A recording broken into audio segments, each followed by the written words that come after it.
자, 오늘도 거룩한 주일을 맞이하여 하나님의 성전에 나오신 여러분들을 환영하고 또 가정에서 온라인 예배를 드린 여러분들도 같은 은혜의 시간이 되기를 바랍니다. 자, 오늘은 수치인 분명 6번째 시간, 사마리아 여인에게 주셨던 예수님의 말씀을 들어보는 시간을 갖도록 하겠습니다.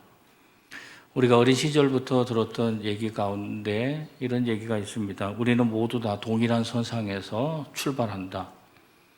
모두가 태어나면서부터 출발점이 같기 때문에 너 인생이 성공하게 되면 그것은 너의 노력으로 인한 것이고 너가 실패하게 된다면 그건 네가 노력하지 않았기 때문이다. 이렇게 얘기하는 얘기를 많이 들었습니다.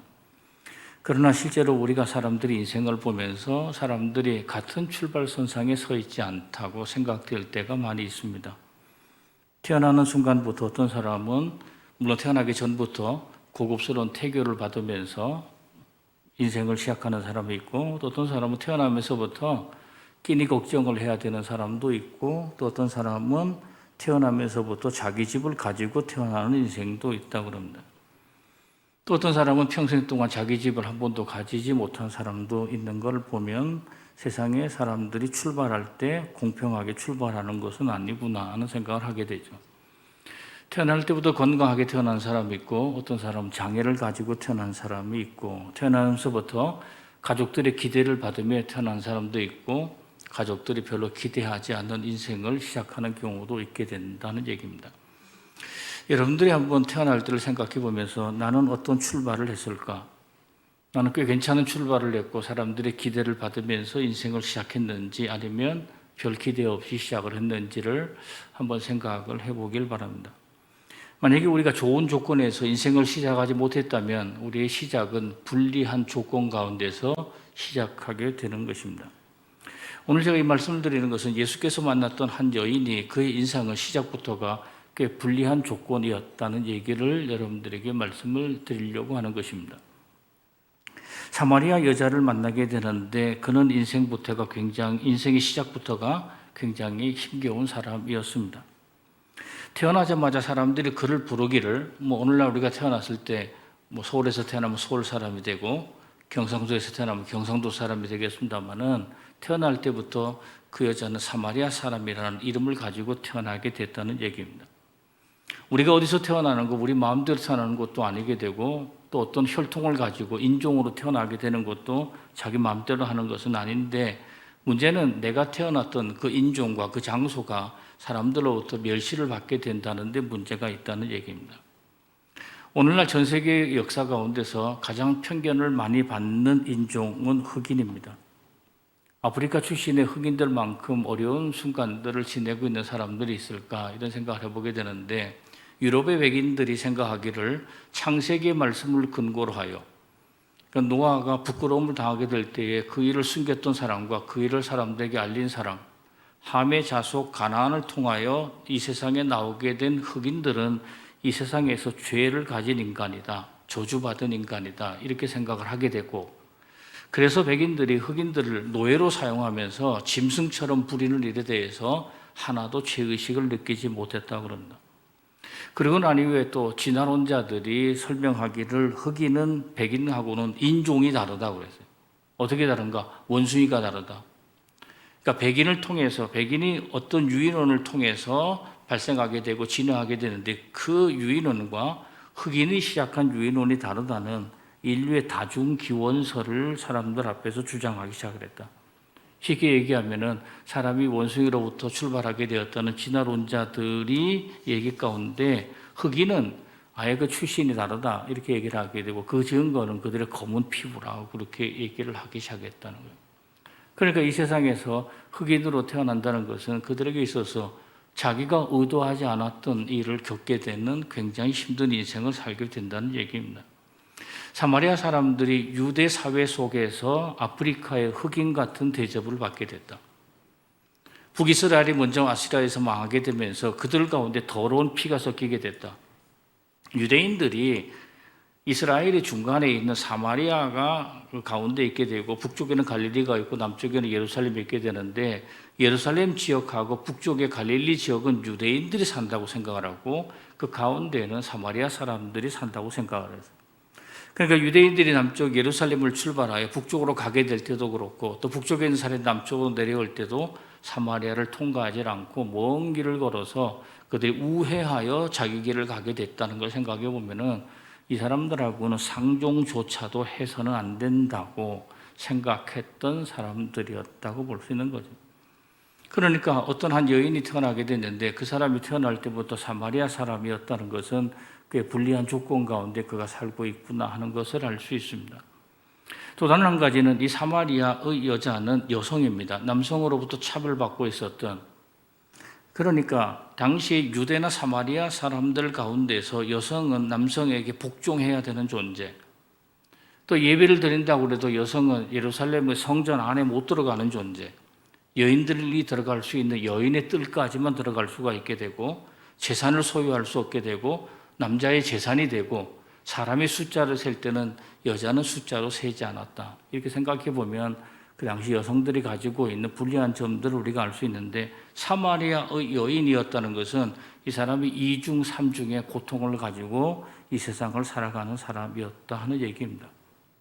오늘 저희가 여러 절의 성경 말씀을 읽었습니다만은 사실은 이제 그 앞뒤 구절까지 다 포함해서 제가 말씀을 드리려고 하는데 예수께서 사마리아 지역을 피하여 가시지 않고 그 지역을 통과하시다가 사마리아의 마을에서 이 여인을 만난 얘기가 오늘 말씀 속에 있어요. 많은 분들이 아마 이 얘기를 잘 알고 있기 때문에 제가 이제 간단하게만 소개를 하면은 예수께서 남쪽의 유대 지역에서 갈릴리로 가시다가 사마리아를 지나가고 거기 사마리아의 수가성이라는 곳의 우물가에서 사마리아 여인을 만났다는 얘기가 있습니다. 예수께서 그 여인에게 물을 좀 다오라고 얘기를 하게 되고 그 여인은 말하기를 유대인이 어찌하여 우리에게 물을 달라고 합니까? 라고 얘기하게 됩니다. 예수께서 말씀하시기를 너 내가 누군지 알았다면 네가 물을 달라고 했을 거다. 뭐 그렇게 얘기를 하게 되고 사마리아 여인은 말하기를 우물이 깊고 두레박이 없는데 당신이 어찌 내게 물을 준다고 합니까? 뭐 이런 얘기를 하게 되고 예수님께서 말씀하시기를 이 우물물을 마시는 사람은 다 목마르겠지만 내가 주는 생수를 마시는 사람은 목마르지 않을 거다. 영원토록 목마르지 않을 거다.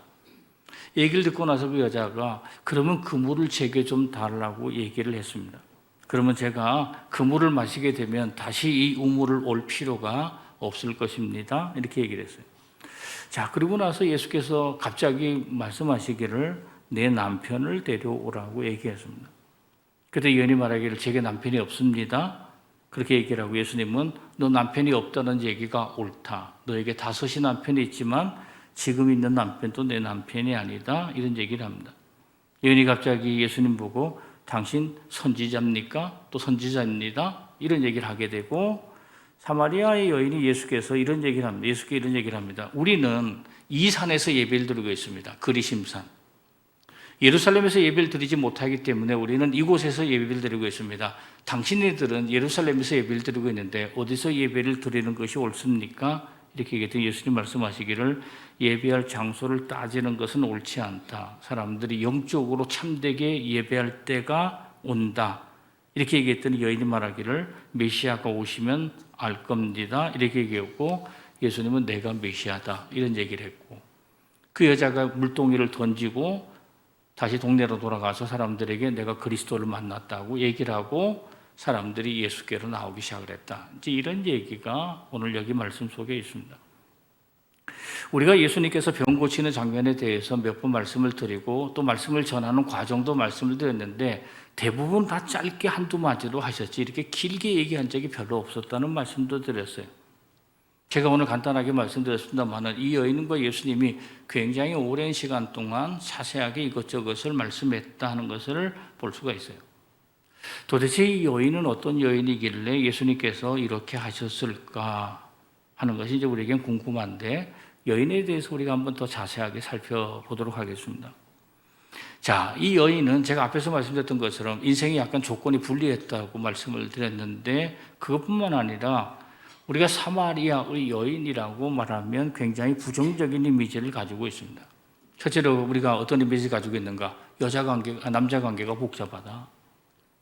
우리는 뭐 잘 모르지만 이 말씀을 근거로 해서 사람들이 이 여자가 분명히 남자 관계가 복잡할 거다. 또 남편이 5명 있었다는 걸 보면은 죄가 굉장히 클 거다라고 생각하고, 지금 있는 남편도 남편이 아니고 동거인이라고 말하는 걸 보면 혼인하지도 않고도 뭐 아무하고도 막 사는 여자구나 이렇게 생각하고, 이 여인이 죄가 많아가지고 아무도 없을 때 정오 한낮에 이 우물가에 와서 혼자 물을 길러 가고 있었다. 그러니까 사람들의 눈을 피해서 사는 음란하고 부도덕한 사람으로 이 여인은 알고 있습니다.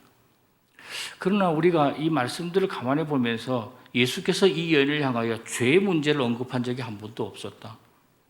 너는 죄가 많은 사람이니까 회개해야 된다, 이런 얘기를 한 적도 없어요. 그리고 또 이 여인에 대하여 반대 의견을 가진 사람이 있는데, 유대나 사마리아 사회에서 남편을 다소 두고 사는 여자가 있을 수가 없다는 거예요.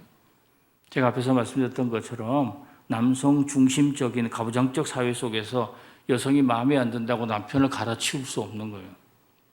여자가 만약에 남편으로부터 이혼을 당하게 돼서 쫓김을 받는 것은 그 남편이 그를 버리는 것이지, 이 여자가 누구를 버릴 수 있는 입장이 전혀 아니었다는 거고, 당시에 사마리아 지역에 결혼을 몇 번 했던 사람들이 가끔 있긴 한데, 그것은 전쟁통에 대부분 남편들이 다 죽고 나서, 그래서 그들이 과부가 된 상태에서 한 것이지, 그들이 이 남자 저 남자를 선택했다는 얘기는 아예 역사 기록 가운데 없다는 얘기입니다. 또 우물을 길러오는 시간에 대해서도 얘기를 하는데, 우리가 성경 말씀에 나와 있는 시간 구분이 마태, 마가, 누가는 대부분 다 유대식으로 얘기를 하고 있다.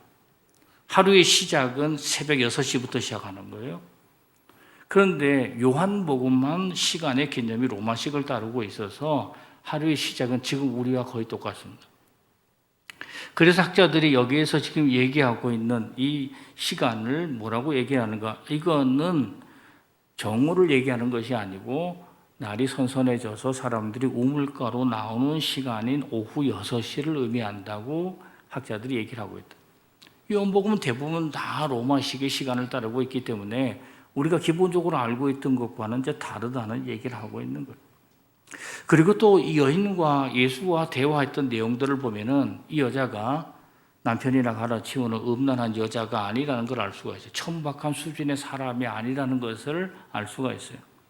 실제로 우리가 보면은 여인이 예수를 만나고 나서 이 사람은 유대인이고, 유대인과 우리는 함께 어울리지 못한다는 사실을 분명하게 알고 있었던 사람입니다.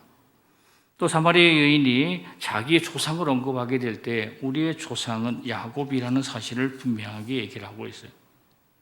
주로 사마리아 사람들이 우리는 혼혈이고, 이스라엘 사람들, 유대 사람들로부터 우리가 배척을 당하는 상황이 있으니까 우리의 조상은 어쩌면 이스라엘의 임금이었던 여로보암이 우리의 조상이 된다, 이렇게 얘기하는 경우는 가끔 있긴 한데, 우리가 비록 혼혈이었고 유대 사람들로 배척을 당해도, 또 우리가 예루살렘 성전에서 예배를 못 드려서 그리심산에서 예배를 드려도 우리는 분명하게 기억하고 있는 것이 있는데, 그것은 우리는 야곱의 후손이다. 야곱은 뭐예요? 이스라엘이라는 이름을 가지고 있잖아요. 우리는 이스라엘의 후손이라는 얘기를 한 걸 보면은 이분이 자기의 민족적 의식도 분명히 가지고 있다는 걸 알 수 있어요. 또 사마리아 여인이 예수께 나와서 예배 장소에 관해서 고민하고 있었다는 거예요. 여기서 예배를 드려야 할 건지, 아니면 당신들이 예배 드리고 있는 예루살렘에서 예배를 드려야 될 건지, 이거에 대해서 얘기하는 걸 보면은 이분이 그냥 돈벌이를 위해서 사는 사람, 자기의 권세를 추구하는 사람, 뭐 명예를 위해서 추구하는 사람, 이런 정도의 수준이 아니고, 어디서 예배를 드려야 되는 것이 하나님께 바로 예배 드리는 것인가 라는 걸 고민하는 걸 보면은 꽤 종교적인 사람이라는 것도 알 수가 있고, 정말로 놀라운 사실은 사마리아 여인이 메시아를 기다렸다는 사실이 굉장히 놀라운 사실입니다. 오늘 본 말씀 요한복음 4장 25절이에요. 여자가 이르되 메시아 곧 그리스도라 하는 이가 오실 줄을 내가 아노니 그가 오시면 모든 것을 우리에게 알려주시리이다. 하루하루 먹고 살기가 바쁜 사람이고 천대받는 사람이지만 이 땅에 메시아가 오기를 간절하게 기다렸던 사람이라는 걸 생각해 보면은 우리가 생각했던 천박하고 음란한 여인이 아닐 수 있다는 생각을 하게 되는 거죠. 자, 제가 지금 여기서 말씀드리는 것은 이 사마리아 여인이 경건한 사람이었다, 이 얘기를 말씀드리는 것이 아닙니다. 어쩌면 우리와 비슷한 평범한 사람이었다 하는 얘기를 여러분들에게 말씀드리려고 하고, 그럼에도 불구하고 메시아가 오시기를 간절하게 고대하고 있는, 오늘날 우리 권사님 기도를 통해서 우리가 알게 된다면은 계속적으로 우리가 코로나 바이러스로 인해서 힘들고 어려운 인생을 살아가고 있는데 우리 모두는 이 문제가 종식되기를 다 바라고 있고 기도하고 있는 가운데 있잖아요. 또 메시아께서 이 땅에 오시기를 간절하게 고대하고 있는 그리스도인으로서 우리가 살아가고 있게 되는데 이 여인이 우리와 별반 다르지 않다는 얘기를 여기서 하고 있는 거죠.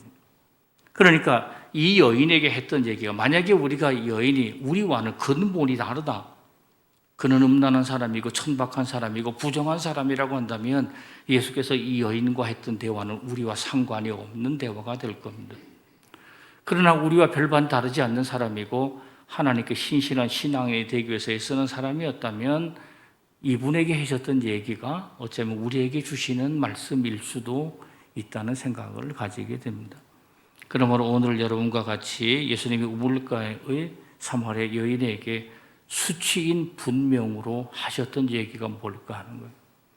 그걸 세 가지로 말씀을 하고 생각을 해보도록 하겠습니다. 첫째로 예수님은 여인에게 내 얘기를 듣고 싶다고 하셨습니다.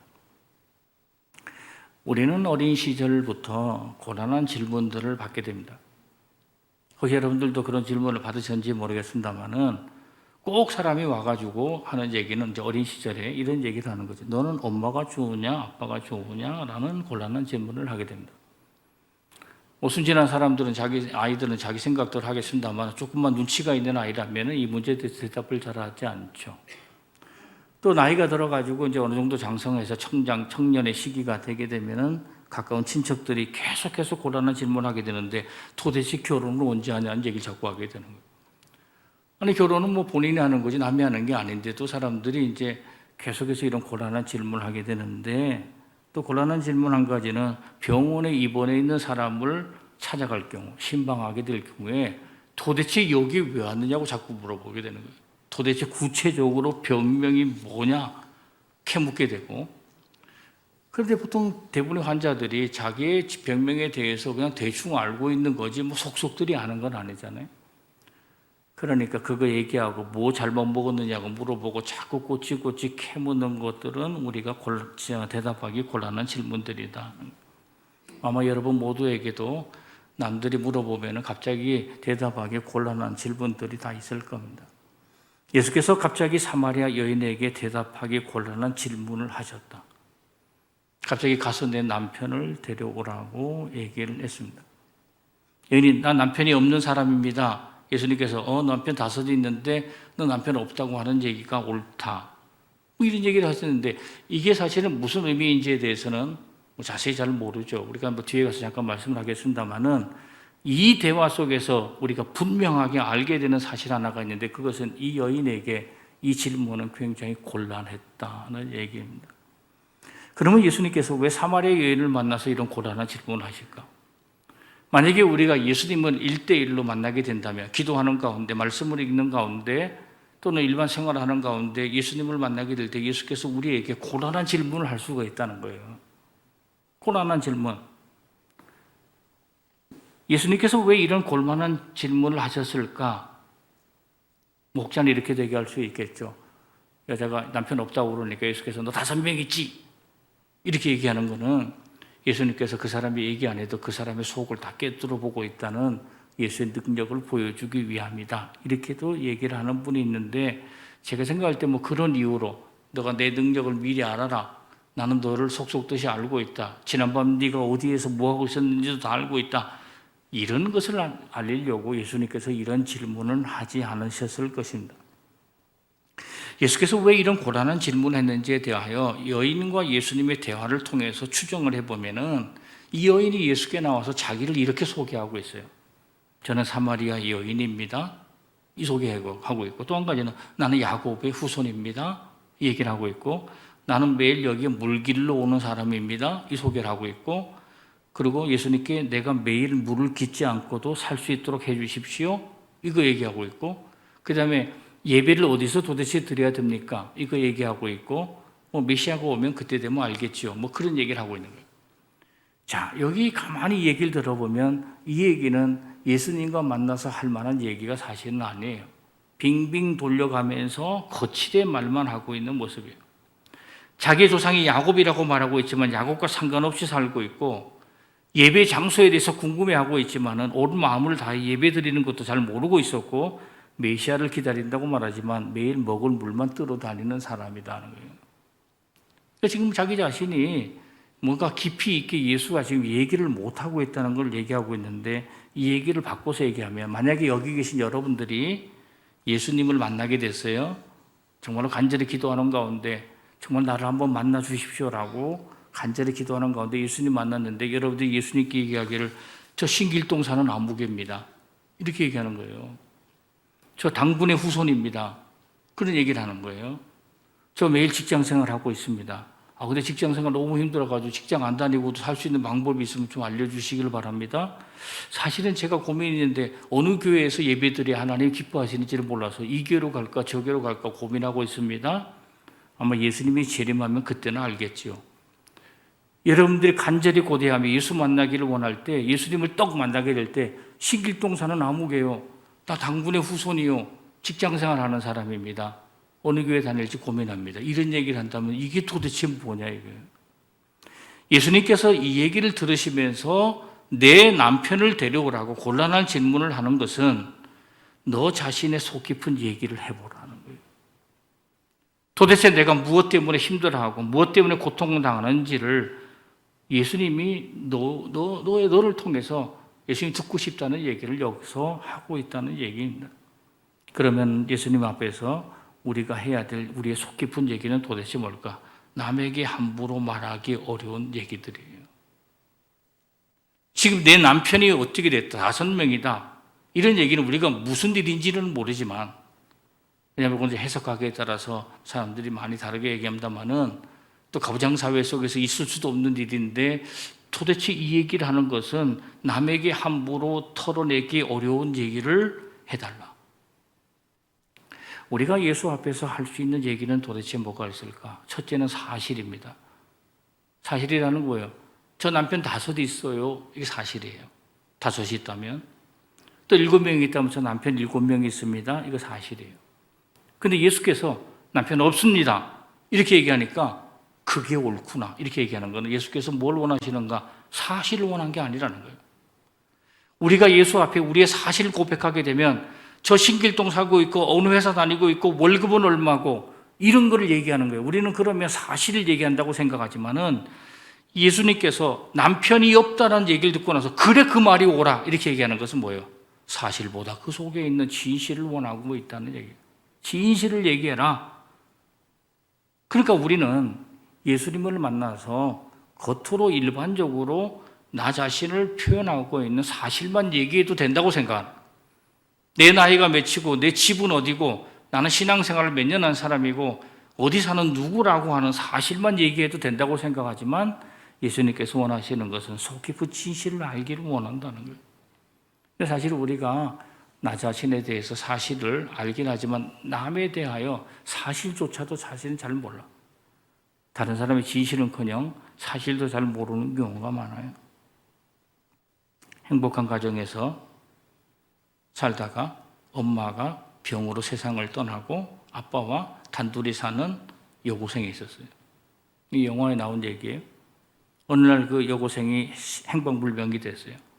딸을 찾기 위해서 여기저기 수소문하게 되는데 딸을 수소문하면서 이 아빠가 깜짝 놀란 사실이 있는데 그것은 뭐냐면 내가 딸에 대해서 아는 게 하나도 없다는 거예요. 친구가 누군지도 몰라. 내가 아는 거는 학교의 전화번호하고 그 딸이 다녔던 피아노 학원의 전화번호 2가지 외에는 아무것도 알지 못한다. 그래서 이제 딸을 찾기 위해서 담당 형사를 만나게 되는데 담당 형사가 이렇게 위로해요. 자기 자식이라고 부모가 다 알지는 못해요. 자, 그런데 중요한 것은 이 아빠가 딸에 대해서 여러 가지 사실을 모르고 있었지만 더 중요한 것이 있는데 그것은 딸의 진실이에요. 이 딸이 친구가 몇 명이고 누구를 만나고 하는 사실이 아니고 이 딸이 무엇 때문에 도대체 힘들어하는지, 이 딸이 어떤 것을 만나면 기뻐하는지, 이 딸이 궁극적으로 소망하는 것은 뭔지, 이 진실에 대해서는 까마득하게 하나도 생각하지 않았는데 이 딸을 찾아가는 과정 가운데서 이 딸이 무엇을 도대체 원하고 사는지에 대해서 알게 되는 과정을 우리에게 알려주는 이야기예요. 예수님께서 여인에게 말하기를 내 삶의 가장 힘든 일이 도대체 뭐야? 너 그 남편 아니니? 이렇게 얘기하는 거잖아요. 예수께서 수고하고 무거운 짐을 진 자들아 내게로 오라. 거기 앞에 빠진 거 있는데 뭐냐? 그 짐을 진 채로 해요. 그 짐을 벗어버리고 오는 게 아니고 그 짐을 진 채로 내게로 오라고 말씀하시는 걸 보면은 우리가 예수 앞에 숨길 것이 뭐 있는가? 만약에 여러분들이 기도하는 가운데 정말로 예수께서 내 옆에 계시다고 생각이 되거나 정말 내가 지금 예수를 만나고 있다는 순간에 그런 생각이 드는 순간을 여러분들이 맞이하게 된다면은 여러분의 진실을 얘기하셔야 된다는 거죠. 예수 앞에서도 여러분 속에 있는 진실을 말하지 못하고 산다면 어디 가서 누구에게 여러분들의 그 속마음을 여러분들이 털어놓을 때가 있겠는가? 예수님께서 여러분들이 오셔서 하시는 첫 음성은 내 얘기를 들려달라는 그런 얘기를 하고 있구나라는 것을 이 말씀을 통해서 배울 수가 있습니다. 두 번째로 예수님이 여인에게 너는 누구를 의지하고 사니라고 물어보고 있다는 것입니다. 우리가 사마리아 여인에 관한 복음성가가 있잖아요. 그 복음성가는 우물가의 여인처럼 나는 구했네 헛되고 헛된 것을이에요. 그 얘기는 이미 이 여자는 헛된 것들을 의지하고 산다는 얘기를 그 복음성가에서 우리에게 알려주고 있는 거잖아요. 자, 예수께서 남편을 데려오라고 할 때 남편은 도대체 뭘까? 이렇게 해석하는 사람이 있어요. 5명의 남편은 그가 부정한 여자라는 증거다. 이렇게 얘기하는 사람이 있어요. 그러나 우리가 다르게 해석하면 이 5명이나 되는 남편은 그가 지금까지 의지하고 살던 것들이다. 왜냐하면 옛날 사람들에게 있어서 남편이라는 의미는 그에게 종속되어 살기 때문에 또 그의 재산처럼 자기가 살아야 되기 때문에 자기가 의지하고 사는 거예요.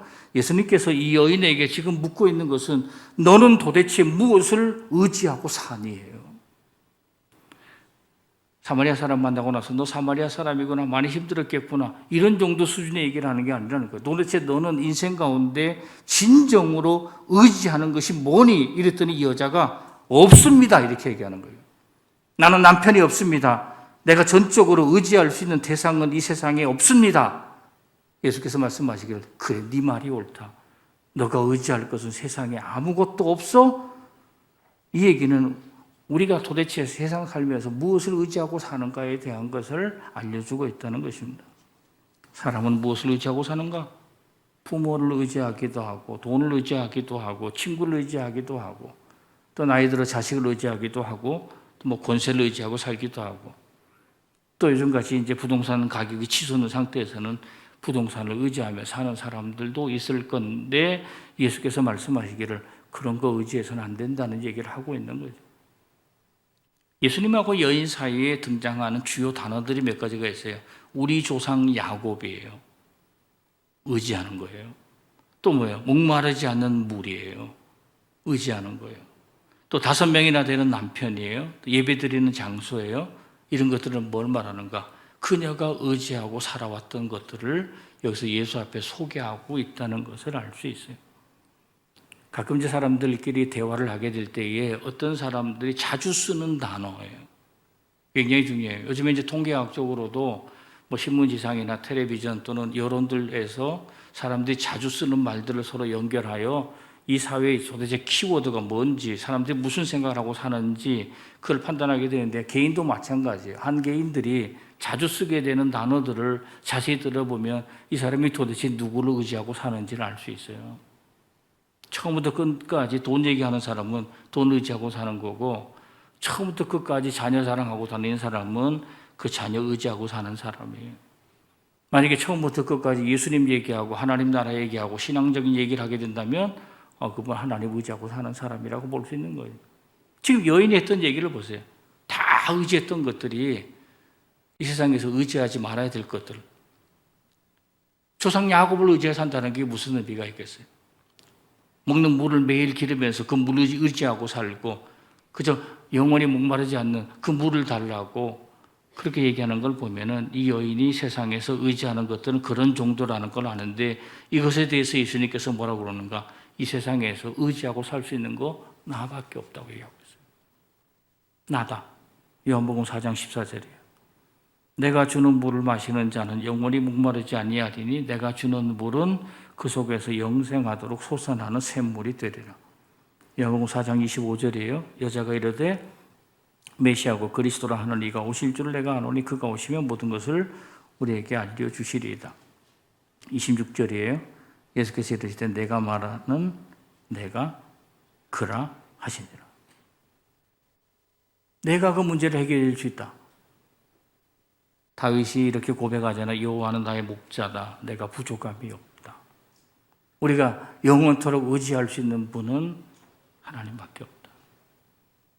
코로나 사태를 맞이하면서 우리가 걱정하는 것은 그래도 우리가 성전에서 드리는 예배를 의지하고 살았는데 예배 드리기 어려워지고 또 우리가 성전에서 자주 예배 드리지 못하면서 우리가 평생 의지하고 살아야 될 하나님을 우리가 잊어버리는 것은 아닌가 하는 두려움 가운데서 우리가 살고 있게 되는데 우리가 잊어서는 안 되는 것은 이 세상의 목마름을 해결할 수 있는 분은 오로지 하나님밖에 없다. 예수밖에 없다는 사실을 우리가 잊지 말아야 된다는 사실입니다. 오늘 이 말씀을 읽으면서 느끼는 것은 신앙생활을 출발하는 성도들이 자기 자신을 이 사마리아 여인과 동일시하면서 신앙생활을 출발해야 된다는 거예요. 나는 인생의 출발이 대단하다. 그러므로 사마리아 여인과 다르다고 얘기하는 사람들이 누가 있을 수 있겠는가? 사마리아 여인처럼 고달프고 목마른 인생을 나는 살지 않는다고 장담할 수 있는 사람이 도대체 누가 있겠는가? 높은 자리에 있고 권세 있는 사람도 하루아침에 자기 운명이 이렇게 저렇게 뒤바뀌는 것을 보면은 우리가 인생의 사막길에서 항아리 짚고 가고 있는 목마른 사마리아 여인과 다를 바가 뭐가 있겠는가? 뭘 의지하고 사는지에 대해서 네가 도대체 알고 있어야 된다는 것을 얘기하고 있는 거죠. 예수님이 오늘날 우리들에게도 묻기를 넌 도대체 뭘 믿고 사니? 너 뭐 믿고 살고 있니? 그래서 여러분들이 세상에 믿고 살 게 예수님밖에 없습니다. 이런 고백을 해야 되지 않을까 하는 생각을 해보게 되는 거죠. 마지막 세 번째로 예수님께서 여인에게 넌 소중하다. 넌 소중한 사람이라고 말씀하고 있는 거죠. 이어령 씨의 시 정말 그럴 때가 있습니다.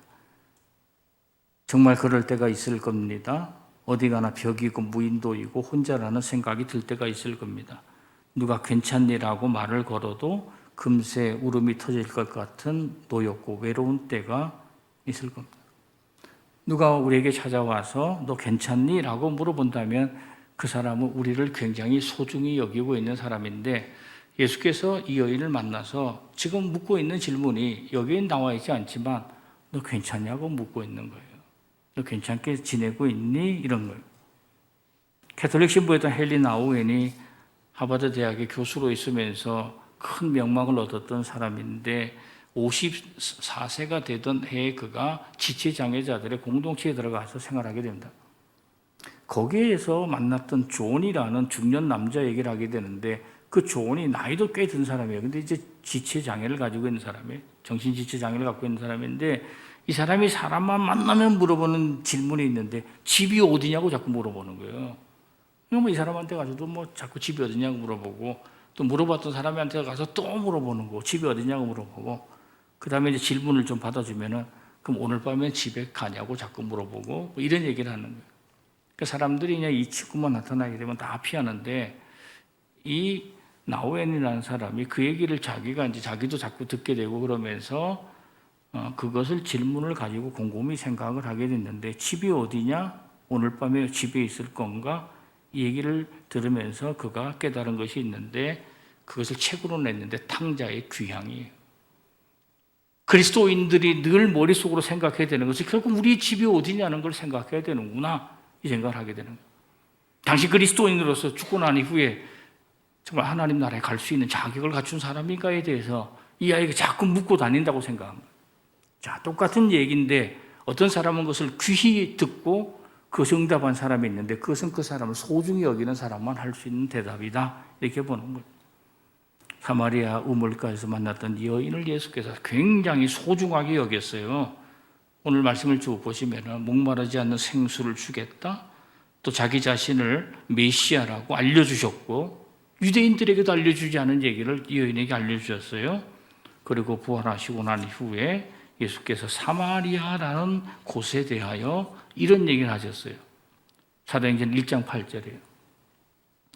오직 성령이 너에게 임하시면 너희가 권능을 받고 예루살렘과 온 유대와 사마리아와 땅끝까지 이르러 내 증인이 되리라 하시니라. 보통 목회자들도 설교를 하게 될 때 교인들 생각을 해요. 왜? 정치적인 문제나 또 여러 가지 문제들에 관해서 어쪽의 사람들은 또 이런 얘기를 하면 좋아하고 이쪽의 사람들은 이런 얘기를 하면 싫어해요. 그러니까 웬만하면 갈등에 대한 얘기는 잘 안 하려고 하는 것이 보통 목회자들의 심정이에요. 만약에 교인들 대다수가 그 얘기를 꺼내는 것을 싫어한다면 웬만한 강심장을 가진 목회자가 아니면 그 얘기를 안 하게 될 겁니다. 자, 예수님께서 돌아가셨다가 부활하고 난 이후에 제자들을 모아놨어요. 그 제자들은 100% 유대인입니다. 근데 그들을 향해서 말하기를 성령이 너에게 임하시면 너희가 권능을 받고 예루살렘과 유대와 사마리아와 땅끝까지. 아니, 예수님께서 유대인들이 사마리아 얘기 나오는 것을 그토록 싫어하는 것을 아신다면 이 얘기는 빼셔야 된다고 누군가가 얘기했을지도 모르겠어요. 만약에 우리가 이 말씀을 유대에 있는 사람들에게, 예루살렘에 있는 사람들에게 얘기할 때는 예루살렘과 유대와 그냥 땅끝까지 이렇게 얘기하면 뭐 은근슬쩍 사마리아도 다 그냥 포함해가지고 넘어가는 거 아니냐라고 얘기했을지도 모르죠. 그런데 예수께서 특별히 유대 그리고 사마리아 그리고 땅끝까지 이르러 너희들은 내 증인이 될 거다 이렇게 얘기하는 걸 보면은 사마리아 여인뿐만 아니라 사마리아 지역의 모든 사람을 그가 얼마나 소중하게 여겼다는 것을 알 수 있어요. 그런데 누군가가 어떤 사람을 소중하게 여기면 그 사람에게서 변화가 일어나게 된다는 거예요. 가끔 많은 사람들이 내 자녀들 가운데 변화가 있기를 원합니다 이렇게 얘기하는 사람들이 많은데 그것을 할 수 있는 방법은 한 가지예요. 내가 그 자녀를 소중히 여긴다는 표시를 해야 된다는 거예요. 우리는 그런 표시를 하지 않고 마음속으로 나 가지고 있죠. 제가 엊그저께 이렇게 텔레비전을 보다가 효도 얘기가 나오게 되는 걸 봤어요. 모든 것의 근본은 효도다. 그게 왜 효도라고 그럴까? 부모가 자식을 사랑하는 것이 굉장히 중요한데 그게 내가 생각했던 거는 부모가 자식을 사랑하는 것은 시키지 않아도 다 잘해. 여기 여러분들이잖아요. 나는 뼈 빠지기 일해도 내 자녀들은 그래도 이렇게 힘들지 않게 살도록 하기 위하여 기를 쓰고 일을 하고 자녀들 사랑은 얘기 안 해도 다 잘해. 그런데 부모에게 효도하는 것은 말하지 않으면 안 해. 그래서 그냥 학교에서도 자꾸 얘기하고 교회에서도 자꾸 얘기하고 어떤 교회에서는 대학원 하나 세웠는데 그 대학원 이름이 효대학원이야. 저는 왜 이 사람이 이런 얘기를 했을까? 그거는 시키지 않고 가르치지 않으면 안 하는 거기 때문에. 그러나 부모가 자식을 사랑하는 것은 안 가르쳐도 다 잘하니까 그거는 뭐 얘기 안 해도 되는 거다. 우리가 자녀들을 사랑하는 마음들이 다 있는데 자녀들에게 왜 변화가 일어나지 않는가? 내가 너를 소중히 여긴다는 표현을 못하기 때문이에요. 예수는 과감하게 표현하셨어요. 이 여인에게도 표현하시고 사마리아도 증인이 나오는 거예요. 사마리아에도 증인이 가야 된다고 얘기를 하고 있는 거죠. 그럼 여인이 어떻게 바뀌었는가? 오늘 말씀을 읽어보면 놀랍게도 10절 단위마다 바뀌었어요. 어떻게 바뀌었는가? 9절에서 유대인이라고 불렀어요. 19절에서 선지자라고 얘기를 했어요. 29절에서 그리스도라고 얘기를 했어요. 사람은 자기를 소중히 여기는 사람 앞에서 바뀐다는 거예요. 예수 그리스도가 우리를 소중히 여기신다는 것을 여러분들이 기억하시길 바라고 소중히 여기시는 그리스도 앞에서 여러분들에게도 작은 변화가 있으시기를 주님의 이름으로 간절히 축원합니다.